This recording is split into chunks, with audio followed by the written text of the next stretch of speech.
ஐயாவுடைய கோவிலில் நீங்கள் போயிட்டு உங்களுடைய வேண்டுதல்கள் வச்சா குழந்தை வர வேண்டும், எனக்கு திருமணம் வர வேண்டும், எனக்கு வேலை வேணும் அப்படின்னு சொல்லிட்டு இங்கே நீங்கள் வேண்டுதல் வச்சா நிச்சயமாக நடக்கும்னு சொல்லிட்டு நாங்கள் வாக்கு கொடுத்துருக்கோம்.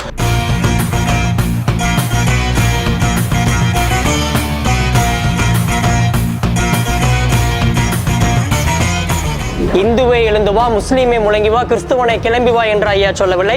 மனிதனை எழுந்து வா, மானுடம் படைக்கவா, உன் பாதங்கள் நடக்க துவங்கினால் பாதைகள் மறுப்பதில்லை. சுடும் வரைதான் நெருப்பு, சுற்றும் வரை பூமி, நீங்கள் அனைவரும் போராடும் வரை மனிதன் என்று சொல்லும் வீர தமிழன் ஐயா அவர்கள் இங்கு உறங்கிக் கொண்டிருக்கிறார்.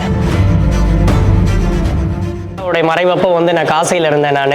ஸோ அப்புறம் டெலிவரி ஆயிடுச்சு. இப்போ திருப்பி காசிக்கு போகிறதுக்கு முன்னாடி ஐயாவுடைய பாதம் தொட்டுட்டு, ஏன்னா அவர் இறைவனடி சேர்ந்துட்டார்னு நான் சொல்லியிருந்தேன். நிறைய மக்களுக்குமே நான் தெரிவிச்சிருக்கேன், ஐயாவுடைய கோவிலில் நீங்கள் போயிட்டு உங்களுடைய வேண்டுதல்கள் வச்சா குழந்தை வர வேண்டும், எனக்கு திருமணம் வர வேண்டும், எனக்கு வேலை வேணும் அப்படின்னு சொல்லிட்டு இங்கே நீங்கள் வேண்டுதல் வச்சா நிச்சயமாக நடக்கும்னு சொல்லிட்டு நாங்கள் வாக்கு கொடுத்துருக்கோம்.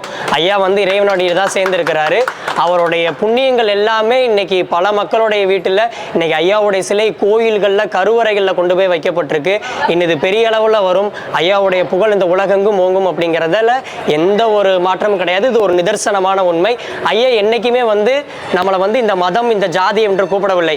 இந்துவை எழுந்து வா, முஸ்லீமை முழங்கி வா, கிறிஸ்துவனை கிளம்பி வா என்று ஐயா சொல்லவில்லை. மனிதனை எழுந்து வா, மானுடம் படைக்கவா, உன் பாதங்கள் நடக்க துவங்கினால் பாதைகள் மறுப்பதில்லை. சுடும் வரைதான் நெருப்பு, சுற்றும் வரை பூமி, நீங்கள் அனைவரும் போராடும் வரை மனிதன் என்று சொல்லும் வீர தமிழன் ஐயா அவர்கள் இங்கு உறங்கிக் கொண்டிருக்கிறார். நம்மிடையே அனைவரிடமே பேசி கொண்டிருக்கிறார்.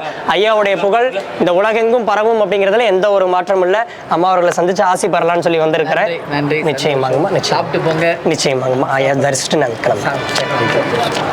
வேற என்ன பண்ணோம்? பூஜை ஒன்று பண்ணணும். பண்ணுங்க. சரி, பண்ணிக்கிறேன். அங்கே ஆள் இருப்பாங்க. சரி, பண்ணுங்க.